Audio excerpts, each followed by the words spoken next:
Most people see a vast emptiness in oceans.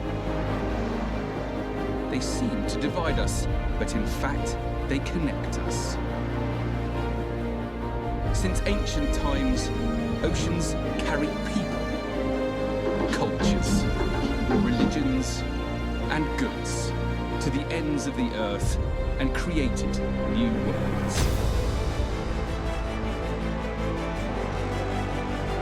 I'm Sam Willis, a maritime historian. I'm travelling an old sea route in the wake of a great Chinese fleet. I love the collision between old and new, it's fantastic.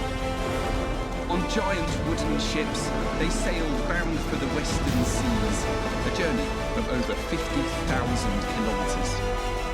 The fleet followed the trade route which has come to be known as the Maritime Silk Road.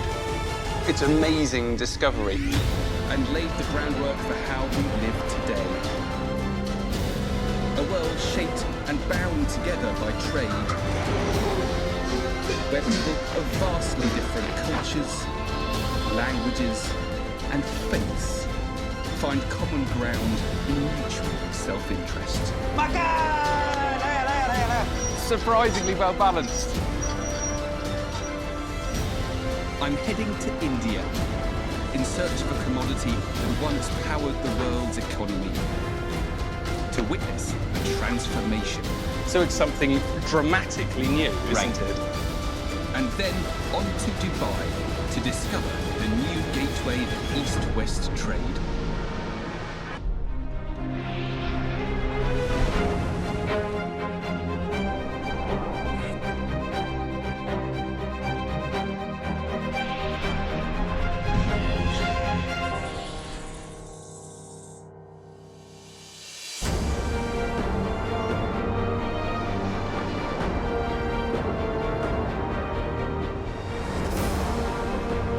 This is India's Malabar coast, a major trading destination for over 2 millennia.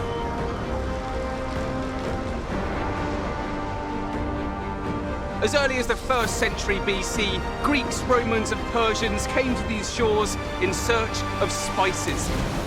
One of the most expensive and influential commodities of the time, and the biggest prize of all was pepper.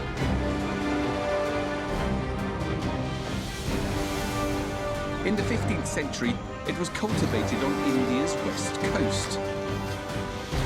And maritime traders would flock here to the port of Kochi in the spice garden of India.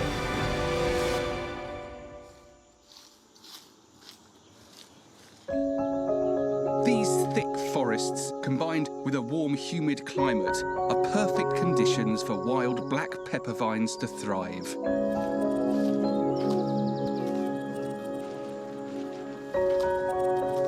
The word pepper comes from the Sanskrit for berry, and when picked and dried, they become peppercorns. This simple crop was prized and it was extremely valuable. Merchants came from thousands of kilometres away and it drove a golden era of maritime trade.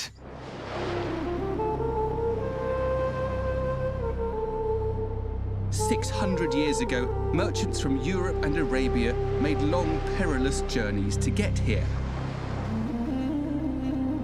And in 1407, the Ming Empire of China launched its own mission bound for these shores.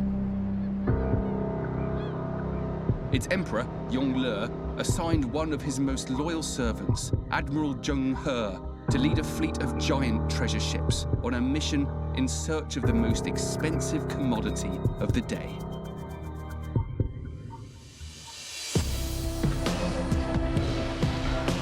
Pepper is now an inexpensive spice you can buy anywhere. But in medieval times, it was prized for its exotic flavour and as a preservative. But it didn't just grow in India.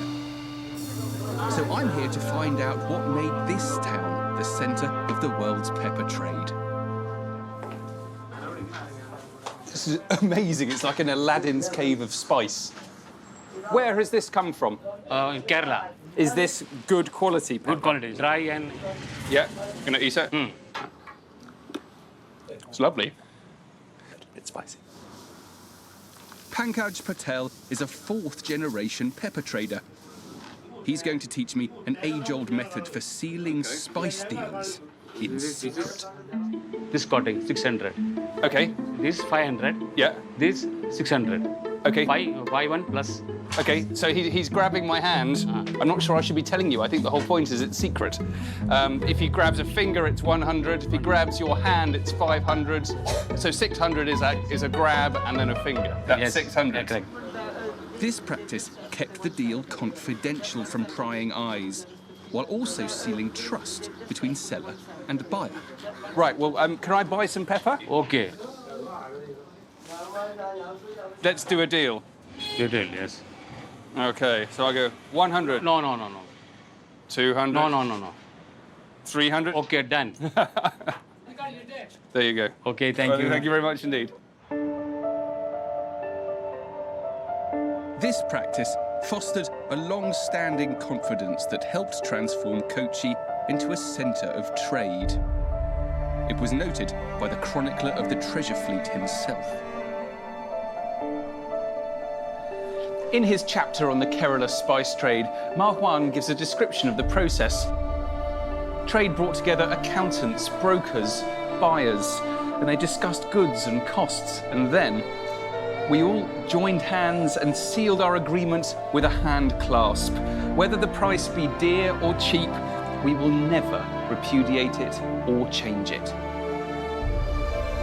It was a reliable system of exchange, something not to be taken for granted 600 years ago. It led to traders flocking here, building up Kochi's reputation as a go-to destination for the pepper trade. The Ming Dynasty treasure fleet visited India 7 times to take spices back to China, where the import of pepper was state-controlled. It was even used to pay the salaries of imperial soldiers and servants. They, in turn, profited, selling pepper on the open market, pushing demand for the Indian crop even higher.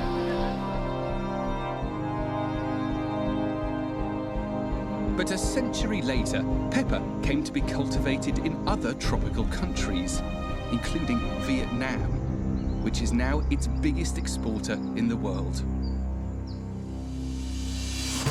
So what do you do when you lose control of an exclusive commodity? 4 centuries later, one local company is working to reclaim India's place in the global spice industry. Oh, wow. And that just smells like crushed green chilies, doesn't it? That's right. We've got something very interesting, a green coriander, which probably you're familiar with. Oh, that's beautiful. Just kind of meadows of coriander. Right, that that's smells like. absolutely. Lovely. Yeah. How has the spice trade changed in recent years? Well, if you take black pepper as an example, today we don't buy anything in India. We buy everything from either Sri Lanka, Vietnam, and Indonesia. So that's one spice where India has lost out, but there are many, like for example, almost all of the chilies that we process started with India, continues to be with India. This lab is a cutting-edge facility that can extract the essence of spices without using harmful chemicals. A high-tech process to give the country's precious commodity a new form. I'll let you taste some of the products that we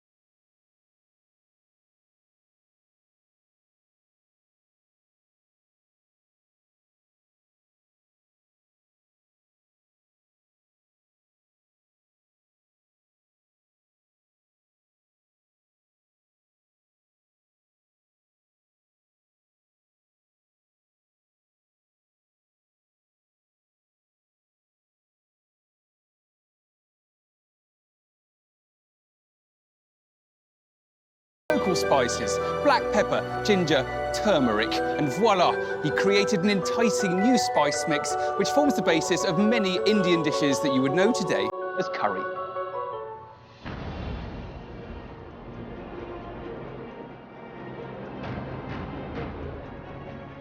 The world is full of examples of places like Kochi. Centres of trade that rise and fall only to reinvent themselves through innovative thinking. And once you've opened the doors to trade, it creates ripples that can linger for centuries. Wow! And that's what I'm going to explore next.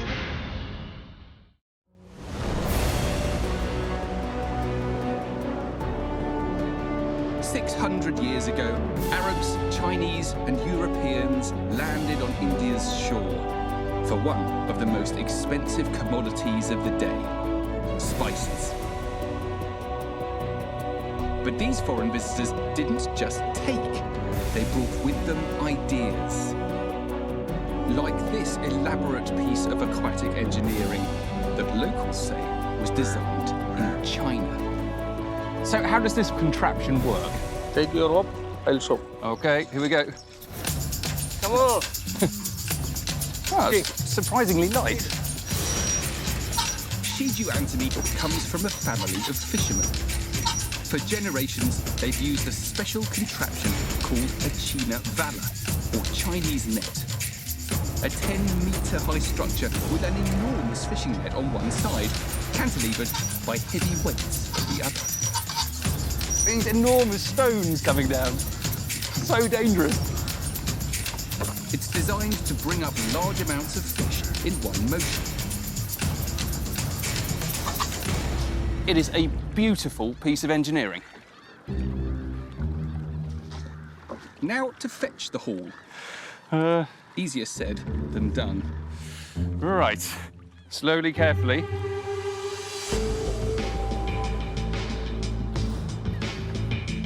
Caught anything? Wow! Got loads! Well done. Okay. Back along the fishing assault course. Oh. And here you go. Look at those. That is a little tiny catfish and a handful of little wrigglers.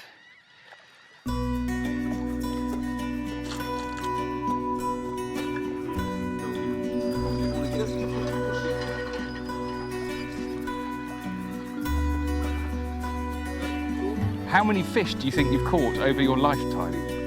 അത് പറയാൻ പറ്റില്ല. എന്നാലും ജീവിക്കാനുള്ള മീൻ കിട്ടിയിട്ടുണ്ട്. അത്യാവശ്യം ജീവിച്ചു പോകാനുള്ള മീൻ കിട്ടിയിട്ടുണ്ട്. Do you think this is a traditionally Indian way of fishing? അല്ല, അത് ചൈനീസ് ഫിഷ് നെറ്റാണ്. നമ്മളത് യൂസ് ചെയ്യുന്നു. കളസാന്തി, ബ്രാസ്, അങ്ങനെ ഒരുപാട് സാധനങ്ങളുണ്ട് ഇതിനുള്ള. അതെല്ലാം ചൈനീസ് ഭാഷകളാണ്. The China Vala is an iconic site on the Kerala coast today. Locals believe that the innovation was brought here by sailors on the Great Chinese Fleet. If that's true, it's an example of how maritime trade brought ideas and innovations. It's a sharing of knowledge between two peoples. And there's a wonderful living example of that exchange in this very town.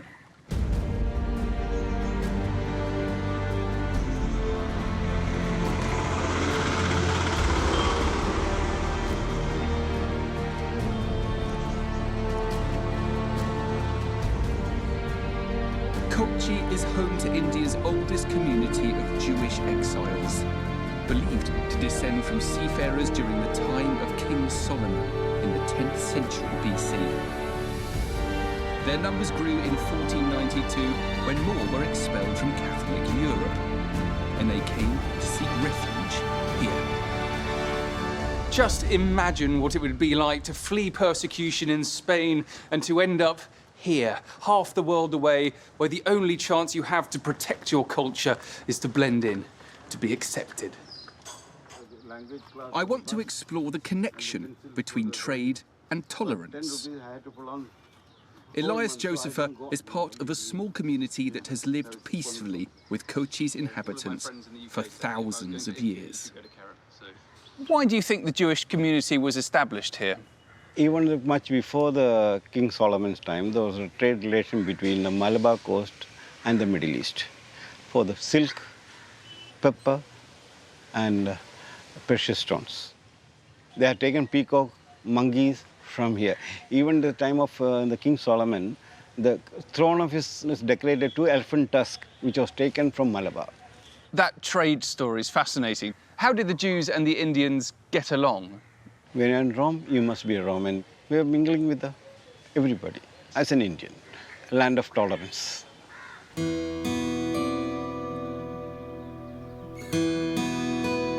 I love India very much.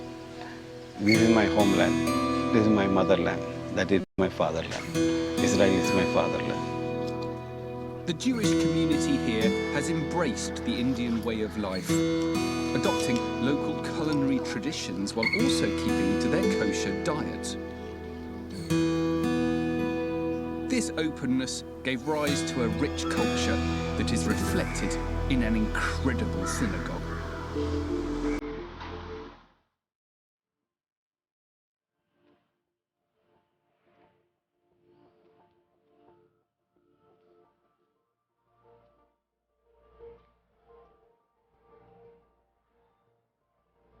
This Paradeshi synagogue was built in 1567, and it's one of the oldest active synagogues in India. The Paradeshi, or foreign Jews as these settlers were known, once controlled a major part of Kochi's spice trade, and their place of worship reflects their ocean-going merchant heritage. When you walk in, you notice a bewildering variety of influences. There are Belgian chandeliers on the ceiling, there are Ethiopian knotted rugs on the floor, and beneath my feet, these are Chinese porcelain tiles. They're hand-painted, and every one of them is unique. All of this opulence and mind-blowing variety is evidence for the success of the spice trade and the way that cultures came here, mutated, and then crystallized into something else. The story of Kochi reveals how commerce can nurture an openness, an acceptance of outside ideas and religions. This in turn leads to a more successful trade hub. And when the Great Fleet set sail from India in 1407, the same process happened. I'm going back to China to explore how maritime trade helped define a 1,300-year-old tie with the Islamic world.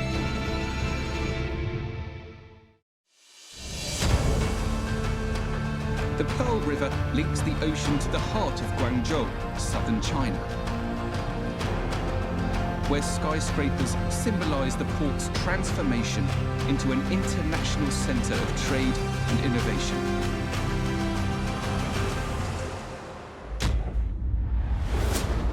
But that's nothing new for this coastal megacity. Over 1,000 years ago, Guangzhou and the southeastern coast of China was a gateway to the world. Goods and people came here by sea from India, Southeast Asia, and Africa.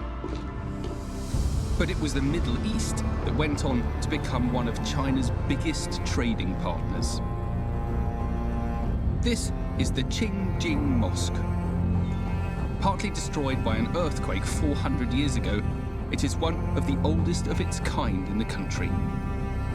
I want to explore how this special relationship with the Islamic world influenced a period of trade and tolerance. It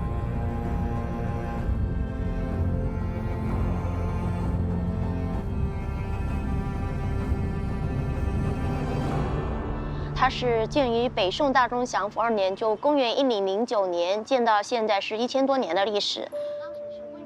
Jinming is an expert of local Muslim history. Was there already a significant Muslim community here when the mosque was built? 当时呢，这些穆斯林呢，除了是通商贸易，还有一些是传教过来的，还有一些呢是因为这个海上丝绸之路过来的。所以说穆斯林呢也是非常多的。So what does this tell us about the history here? Zheng He, the admiral of the Great Fleet, sent out to explore and trade in Western waters, was a Muslim himself. He used his high rank to help promote a wider acceptance of the Islamic community that was codified in a decree made by Emperor Yongle, who he served. Evidence of how Muslims were integrated into Chinese society. 这道圣旨呢是明朝，因为郑和呢他对伊斯兰教本民族的一种情感，所以颁布的这道明朝的这道圣旨，用于保护少数民族免受外来侵扰而用的。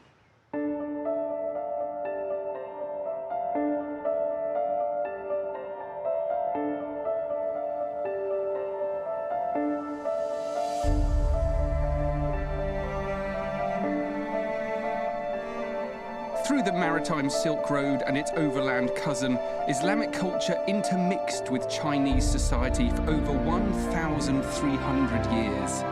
But the treasure fleet would take that relationship to a new level when they were commanded to sail to the Arabian Peninsula to trade for pearls, incense and spices.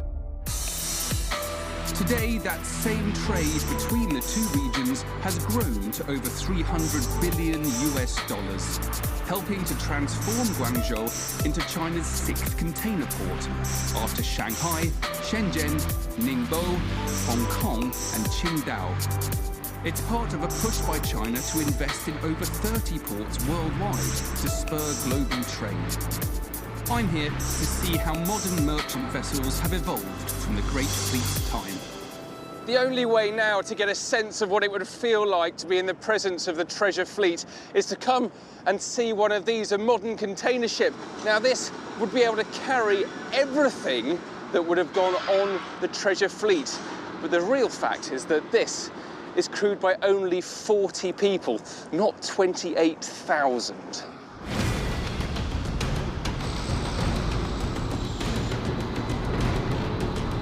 I'm boarding the Xinhuangpu, a massive vessel 263 metres long and weighing more than 50,000 tonnes.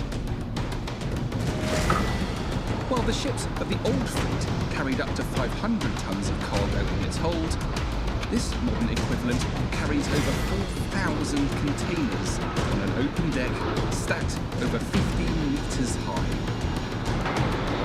and secured using metal lashing bars.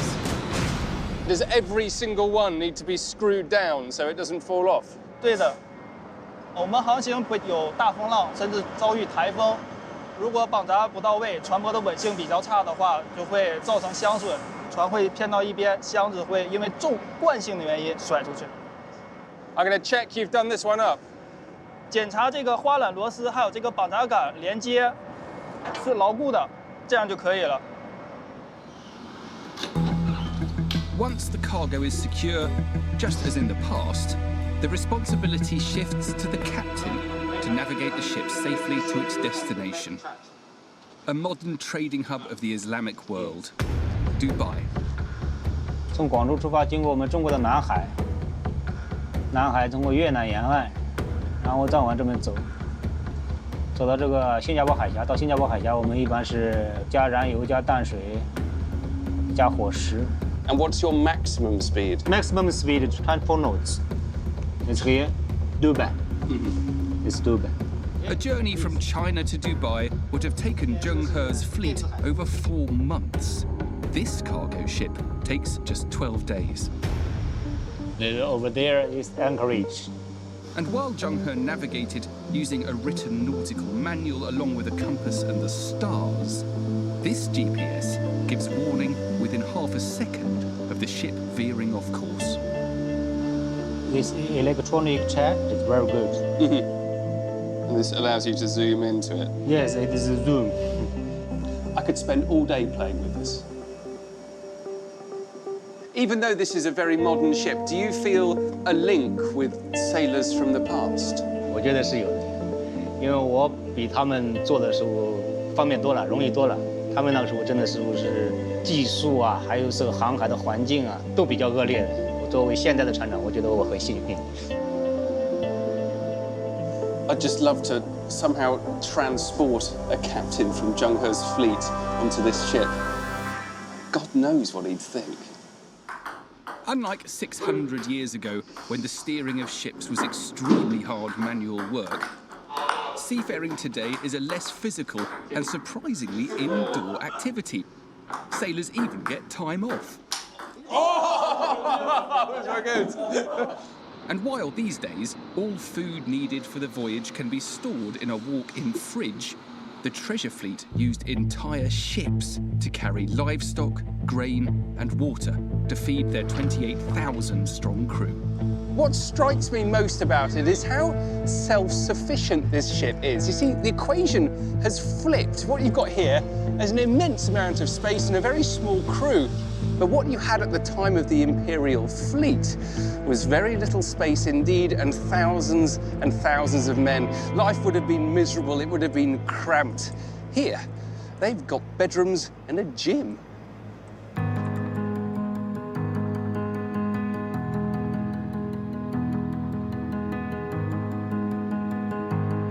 With more than 70,000 tons of goods on board, this vessel is now heading for Dubai, my next port of call, to examine a thriving economy deeply rooted in trade.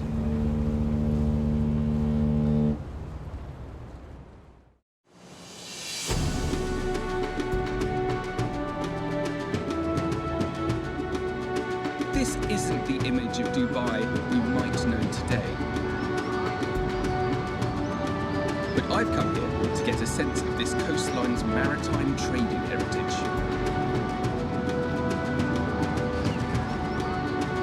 To understand how Dubai's history has helped transform the city into a trading icon of the Middle East.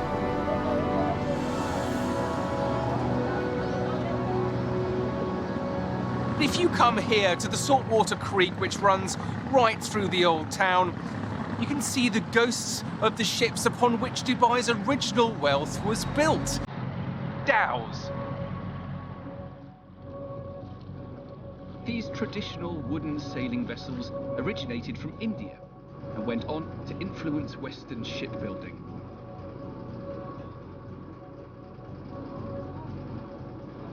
They come in different shapes and sizes, but the biggest allowed Arab traders to transport large quantities of goods, opening up an extensive maritime trade network spanning Africa in the south to India, Southeast Asia and China to the east.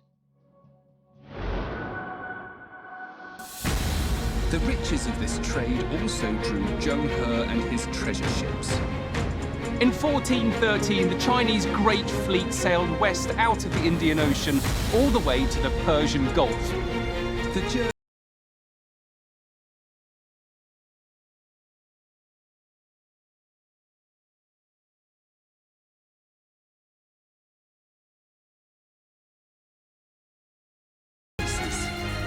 and both sides would profit hugely.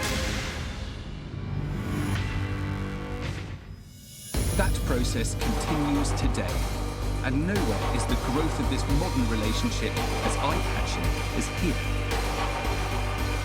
This is Dragon Mart, the biggest Chinese shopping mall outside of the country. It's over a kilometre long, and as its name suggests, it's built in the shape of a dragon. But the Chinese goods on sale here are not just the silks and porcelains that they were trading centuries ago. These ones range across everything from furniture to digital Qurans. And they're all made in China, and they're all destined for the market of Dubai and beyond. Since it opened in 2004, over 4,000 outlets have offered a broad range of China-made goods to locals and traders from further afield. It means new opportunities for businesses and the 3,000 people who work here. Cindy Liu is one of over 200,000 Chinese expats living here. Hi, Cindy. Hi, how are you doing? I'm very well, Yeah. Thanks for having me. Yes. After graduating with an English major, she moved to seek out business opportunities she couldn't find at home. How long have you lived in Dubai? half a year. I lived in Dubai half a year. Do you enjoy it here? Yes, I like the life in Dubai. I like the culture here. I like the people here. Cindy's company imports China-made marble tiles and furniture with a design twist aimed at the local market. It's a real mixture of Arabic and Chinese, isn't it? Yes, it's combined the culture between China and Arabic. Local people of the Arabic, they like this kind of design. Is business good between the Arabs and the Chinese? Yeah, it's good because the people, they like the goods which we design for them. With 65,000 visitors a day, Dragon Mart is expanding, which also means more opportunities for Chinese sellers. How big is this place? There is more than 3,950 shops in here. 3,950? Are they all Chinese shops? Most of it Chinese shop. Some section is the clothes, some section is the food, and some section is the marbles.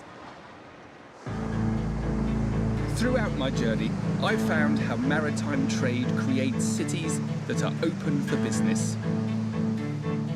The same principle, to let outsiders come, live and prosper, has helped transform Dubai into an urban oasis. Sino-Arabian trade has grown 50-fold in just the last 20 years, and Arabia is now China's second largest trading partner. To appreciate exactly what the people of Dubai have actually achieved, you need to come out here to the desert. I mean, there's nothing here at all, but they've built one of the world's most exciting cities in one of the planet's most inhospitable locations. Then, with free trade legislation, with low taxation, they've attracted people like Cindy to set up businesses. Next, I'm going to explore how Dubai is hedging its future by fostering ties with a new generation of traders.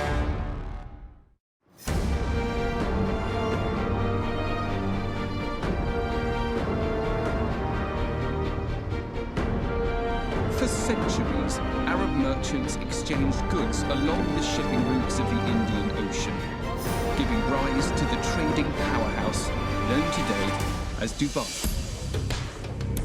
Now, the city is embracing this history to secure its future.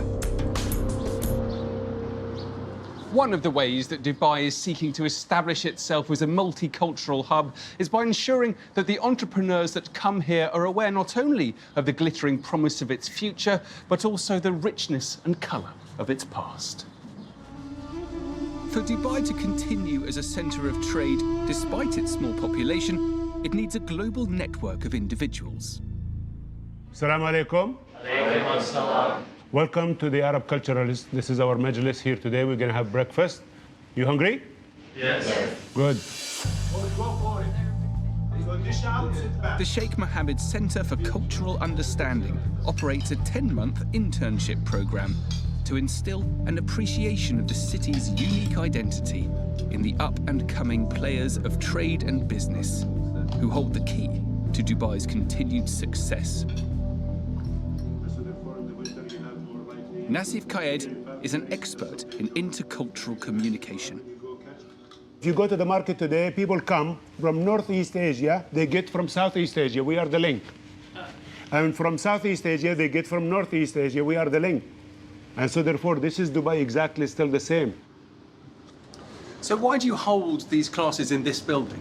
This is the old part of Dubai. This is where we all started in the trade route. Today, modern Dubai, everybody thinks this is an oil-rich country, unlike when they realize how it started early on with very hard work with pearl diving and trading and the connections that Dubai really built between the Southeast Asia and Northeast Asia and being a hub for everybody to come together and trade and benefit one another. As you know, you always have one of the interns being wooed is Madi Aldaberganov, an engineer from Kazakhstan who joined the program to look for opportunities in alternative power technologies. How has your understanding of Dubai changed since you've been here? I would say 180 degrees change. And when you come here as a tourist, you just see these huge malls, the beautiful beach and stuff. But when you come here to